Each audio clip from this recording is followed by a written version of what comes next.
이 세상을 떠날 시간이 가까워오자 사람들에게 말세에 관해 집중적으로 언급해준 가르침을 담고 있는 부분입니다. 특히 마태복음 25장에는 오늘의 본문 비유를 포함하여서 열처녀 비유, 달란트 비유 등 세 가지의 비유가 등장합니다. 근데 이것은 모두 말세를 살아가는 성도가 어떠한 자세를 가지고 또 어떻게 살아가야 하는가를 우리에게 교훈해 주고 있습니다. 팔레스틴 지방에서는 양과 염소가 같은 들판에서 뒤섞여 풀을 뜯는다고 합니다. 그러다가 밤이 되면 양은 양의 우리로 돌아가고 염소는 염소의 우리로 각각 돌아가서 두 무리 사이에 철저한 분리가 이루어집니다. 원래 양은 방목을 하고 염소는 울타리 안에서 기르지만 가뭄이 오거나 먹이를 조달하기 힘들 때는 함께 방목을 하는 경우가 있다고 합니다. 이와 같이 세상은 어떻습니까? 의인들만 살아가거나 악인들만 살아가는 곳이 아닙니다. 의인과 악인이 서로 뒤섞여 살아가지만 심판의 때가 이르게 되면 그들 사이에는 영원한 분리가 이루어지게 됩니다. 또 저녁이 돼서 양과 염소를 울타리 안에 들일 때 양은 목자의 음성을 구별하지만 염소는 목자의 음성을 구별하지 못한다고 합니다.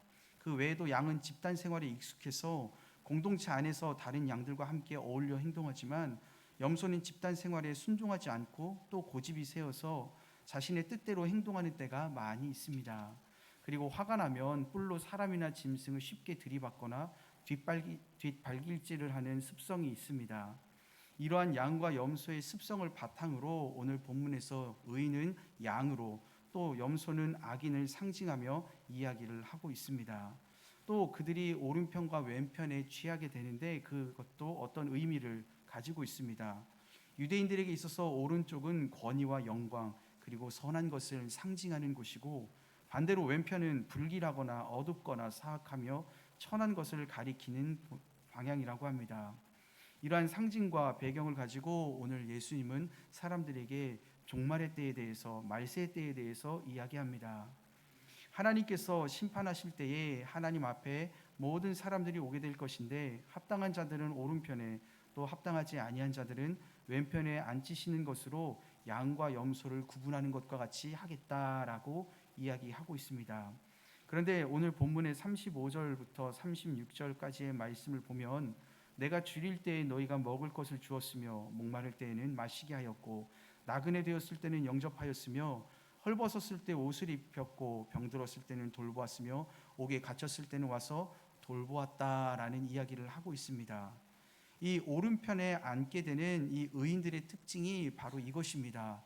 이 세상을 사는 때 어떻게 살았는가, 이웃들에게 사랑과 긍휼을 베푸는 것, 그리고 그것을 어떻게 베풀었는가, 마치 하나님께 대하는 것처럼 진실과 성실함으로 대하였다라고 이야기합니다. 구체적으로는 배고픈 자들과 목마른 자들 그리고 병든 자들과 나그네들에게 그들의 필요를 채워주었다라고 오늘 본문에서 이야기합니다. 그런데 더 놀라운 것은 그 이야기를 듣고 그들이 어떻게 반응했는가입니다. 37절부터 39절의 말씀을 보시면 의인들은 그러한 평가를 받고 이렇게 대답했습니다. 주여, 우리가 어느 때에 주께서 줄이신 것을 보고 음식을 대접하였으며 목마르신 것을 보고 마시게 하였나이까?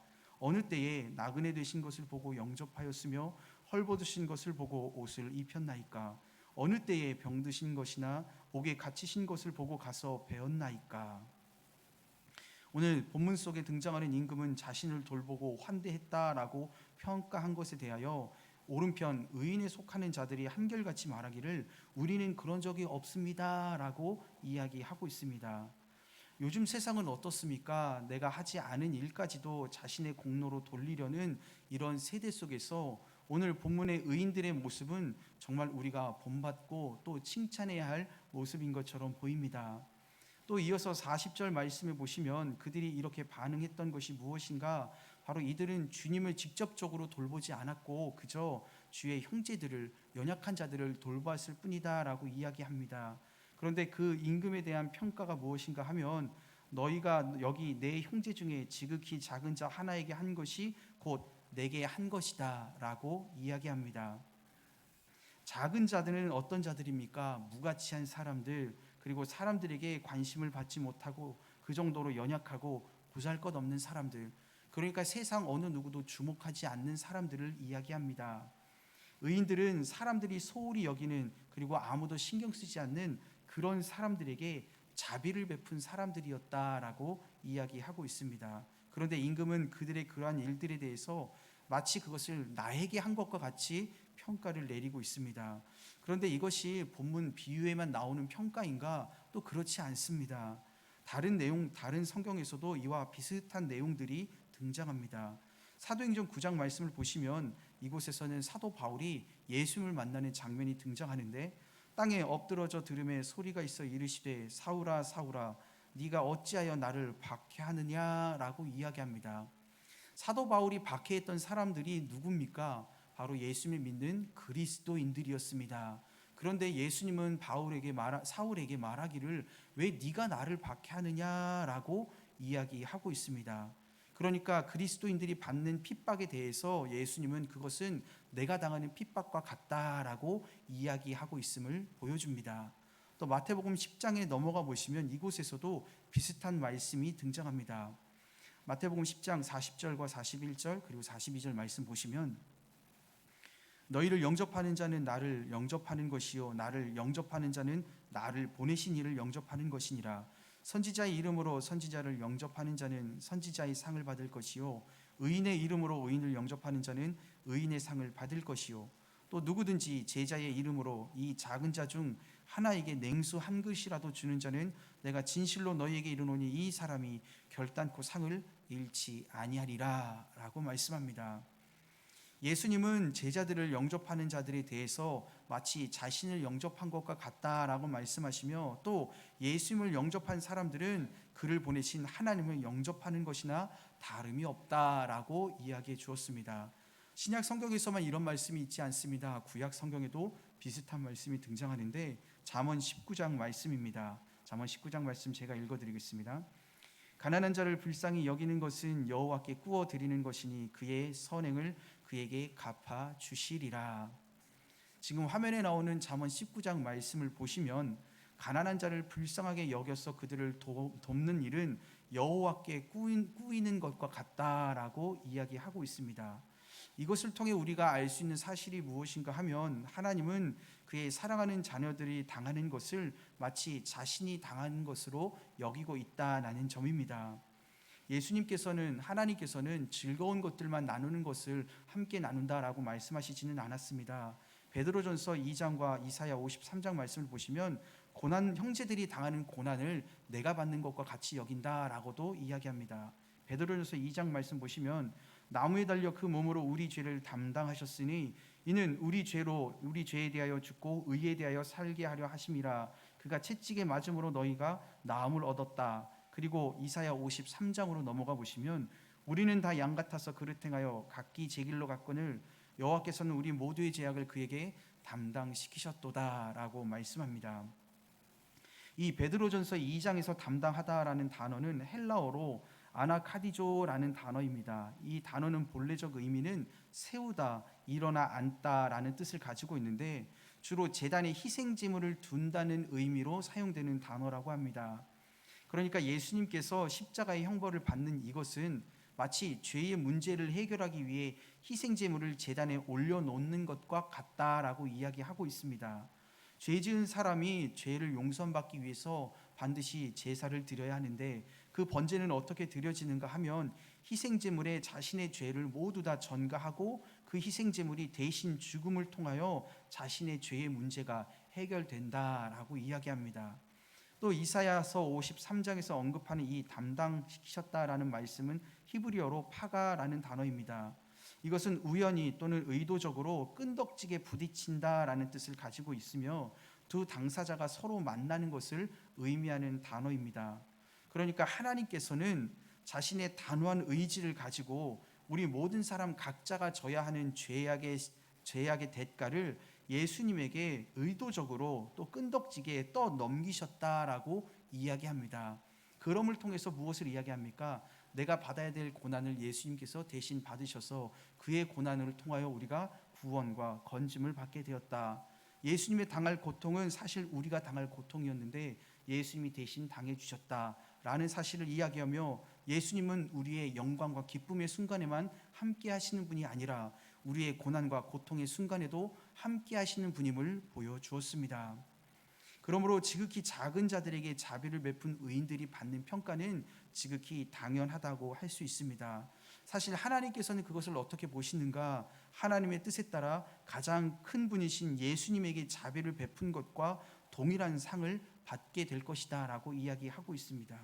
이번에는 본문 42절부터 43절에 왼편에 서 있는 염소 같은 이들에 대한 평가가 등장합니다.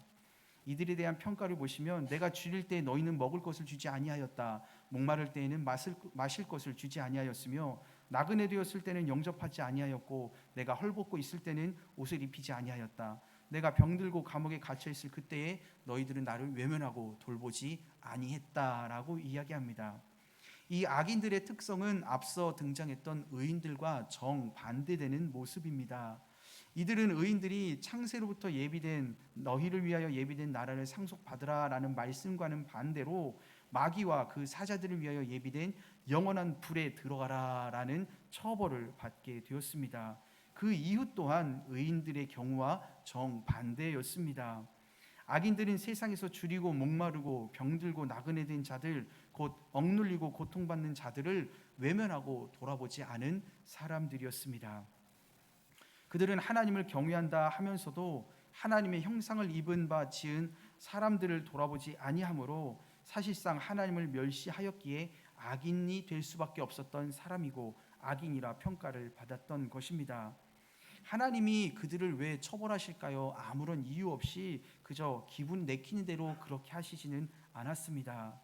그런데 여기서 이 왼편의 사람들이 왜 이런 평가를 받았는가 곰곰이 생각해 보시기를 바랍니다. 그들이 적극적으로 악을 행해서 심판을 받는다라기보다는 그들이 마땅히 해야 하는 의무가 있는데 그것을 게을리했거나 그것을 외면했을 때 그것으로 인하여 그들이 처벌받게 되었다라고 오늘 본문은 소개합니다. 마태복음 25장에서 등장하는 미련한 5처녀가 왜 미련한 처녀라고 평가를 받았습니까? 마땅히 준비해야 할 기름을 준비하지 않아 혼인잔치에 들어가지 못한 것 때문 아니겠습니까? 또 한 달란트 받은 종이 왜 주인에게 왜 그렇게 모진 대우를 받게 되었습니까? 주인이 준 한 달란트를 땅속에 묻어버려서 그것을 적극적으로 활용했던 다른 종들과는 대조적인 모습을 보여주었기 때문입니다. 그러니까 우리가 악을 행하지 않는 것으로 만족할 것이 아니라 우리는 하나님께서 마땅히 하라고 주신 사명 또한 충성되이 감당해야 한다라는 사실을 우리에게 보여주고 있습니다. 심판의 기준이 무엇입니까? 세상과 이웃을 향하여 주의 사랑과 그 말씀을 실천했는가 아닌가 하는 것으로 오늘 본문은 이야기하고 있습니다. 그런데 주의하시기 바랍니다. 이 비유가 인간의 구원의 조건에 대해 좋은 일을 얼마나 했는가로 판가름하고 있다는 것은 아닙니다.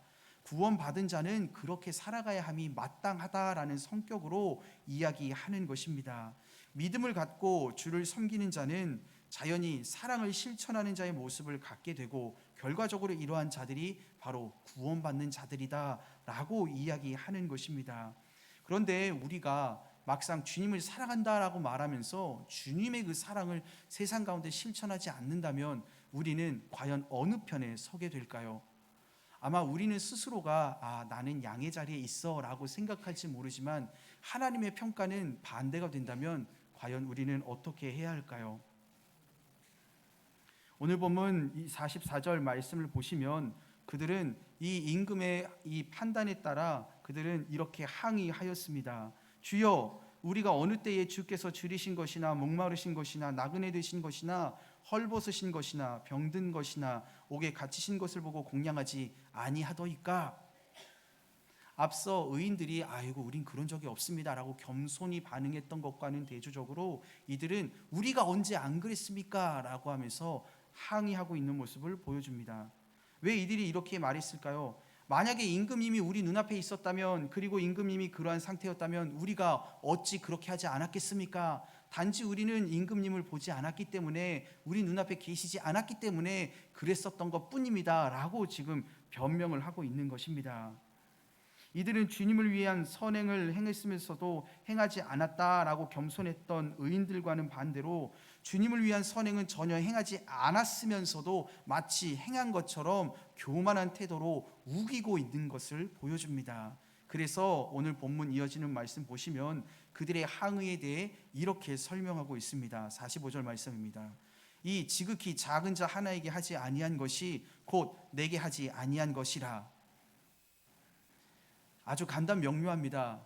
너희들이 나에게 한 것이 아니라 작은 자들에게 하지 않았기 때문에 내가 너희에게 이렇게 말하고 있다라고 이야기하고 있습니다. 예수님은 우리가 종말을 대비하여 그 종말이 분명히 임할 것을 믿고 늘 준비하면서 하나님께서 우리에게 맡기신 사명을 잘 감당하기를 원하고 있습니다. 특별히 이 세상을 살아가는 동안 우리는 하나님의 사랑을 받고 그 사랑과 계명을 실천하는 적극적인 삶을 살아가기를 원하고 있습니다. 심판의 때가 되면 예수님께서 다시 세상에 오실 것인데 그때 우리는 무엇으로 평가를 받을까요? 아니, 다시 오실 주님은 우리를 어떻게 생각하고 있을까요? 아마 우리 입장에서 주님이 지금 당장 안 오셨으면 좋겠다. 나 결혼 아직 못했는데 결혼을 하고 오셨으면 좋겠다. 또 결혼한 사람은 내가 아직 자식을 못 봤는데 자식을 보고 나서 예수님이 오셨으면 좋겠다. 아니, 내가 나중에 늙음하게 오셨으면 좋겠다. 이런 주님의 다시 오심에 대해서 다시 오시는 것이 나중의 일이 되기를 바라는 마음이 있다면 우리는 양의 자리가 아니라 염소의 자리가 있는 것은 아니겠습니까?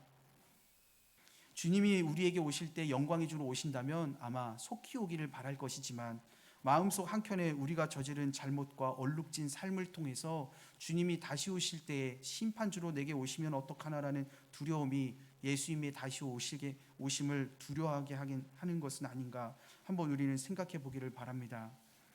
주님께서 우리 이렇게 구분하시는 것은 다른 이유가 아닙니다. 주님의 말씀에 따라 어떻게 살아갔느냐를 놓고 하는데 분명한 것은 그 중간지대가 전혀 없다는 사실입니다.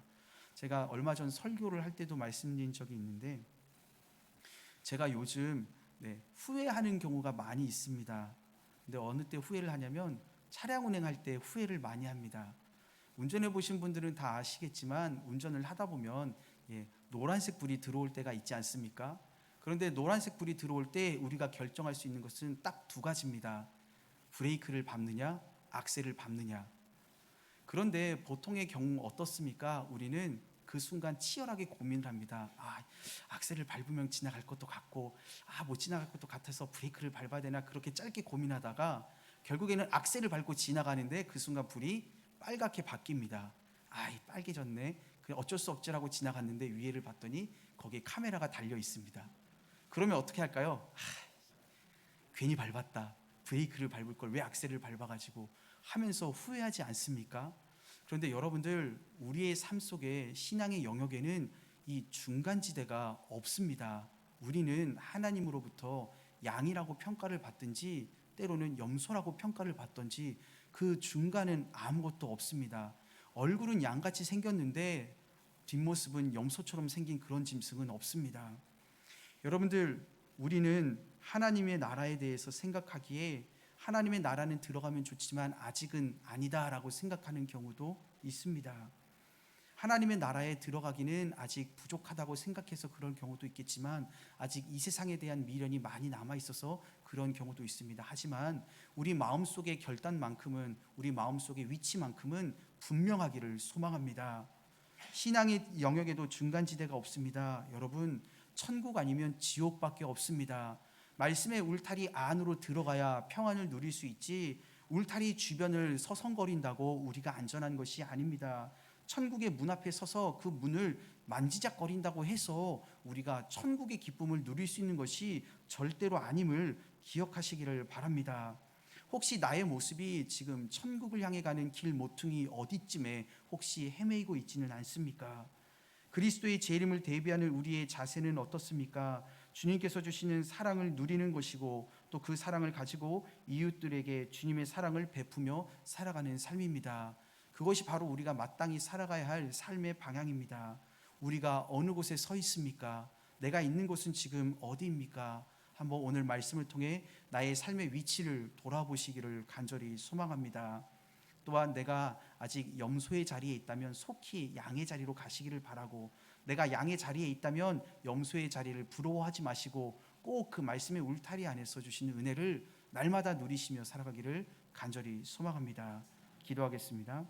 거룩하신 하나님, 은혜와 사랑을 감사합니다. 오늘도 주님의 말씀에 따라 주님이 기뻐하시는 나라와 백성 되게 하여 주옵소서. 하나님의 편에 서서 은혜를 누리되 감사와 겸손으로 누리게 하여 주옵시고, 하나님과 세상 사이에 갈팡질팡하는 영혼들을 말씀의 울타리 안으로 인도하는 거룩한 사명 감당케 하여 주옵소서. 세상의 흐름에 이리저리 휩쓸려 살아가는 무기력한 그리스도인이 아니라 말씀의 반석 위에 뿌리를 내리고 세상의 흐름을 주도해 나가는, 세상이 감당하지 못하는 믿음의 사람들이 되게 하여 주시옵소서. 예수님의 이름으로 기도합니다. 아멘. 광고 말씀 전해드리겠습니다.